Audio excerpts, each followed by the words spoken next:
हिंदीमध्ये देशाचे कणखर गृहमंत्री अमितभाई शहा हे 26 तारखेला नांदेडमध्ये त्यांचं आगमन आहे. त्यांच्यासोबत राज्याचे मुख्यमंत्री देवेंद्रजी फडणवीसजी, भाजपाचे अध्यक्ष चंद्रशेखर बावनकुळेजी, भाजपाचे कार्याध्यक्ष आमचे सहकारी रवींद्र चव्हाणजी, पालकमंत्री अतुल सावेजी हे नांदेडला येत असून मराठवाड्यातले अन्य मंत्रीसुद्धा त्याच्यामध्ये सहभागी होणार आहेत. दुपारी 2 वाजता नवीन मोंढा इथे जाहीर सभा त्यांची आयोजित केलेली आहे आणि त्या सभेला मोठ्या प्रमाणावर मराठवाडा आणि प्रामुख्याने नांदेडमधील लोक सहभागी होतील अशी अपेक्षा आहे.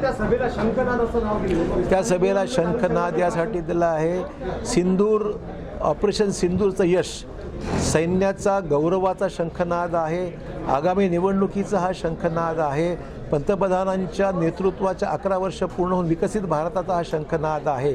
आणि आमच्या देशातील शूरवीर जवानांचं जे त्या ठिकाणी जे धारातीर्थी पडलेले आहेत, त्याच्या ऑपरेशन सिंदूरमध्ये काही प्रमाणामध्ये काही सैनिक आमचे देशासाठी प्राण अर्पित केलेले आहेत, त्यांना अभिवादन करणं.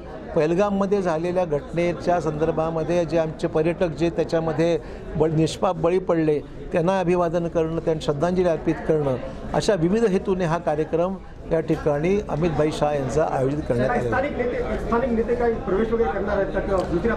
अजून काही त्याच्याबद्दल आम्ही सुतवाद यासाठी करत नाही आहे की योग्य वेळेस आम्ही आपल्याला कळवू.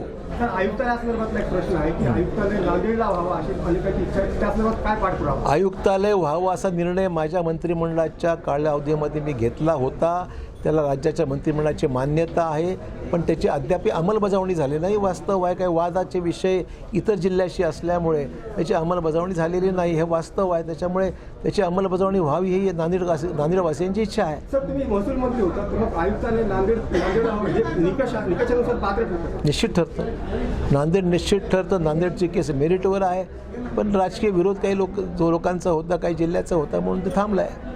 साहेब, तुम्ही शंखनाद आंदोलन नाव दिले, मात्र तुम्ही या सभेला शंखनाद जे असं नाव दिले, मात्र काँग्रेसचे खासदार असं आहेत की यापूर्वी सुद्धा लोकसभेला अमित शहा आले होते तेव्हा काँग्रेसला लीड मिळाली, आता सुद्धा काही फरक पडणार नाही, जनता काँग्रेसच्या पाठीमागे. त्यांना ते वाटतंय, त्यांना अजून ग्राउंड रिॲलिटी काँग्रेसच्या नेतृत्वाला कळालीच नाही आहे आणि त्यामुळे असे ते बेछूट विधानं करतायत.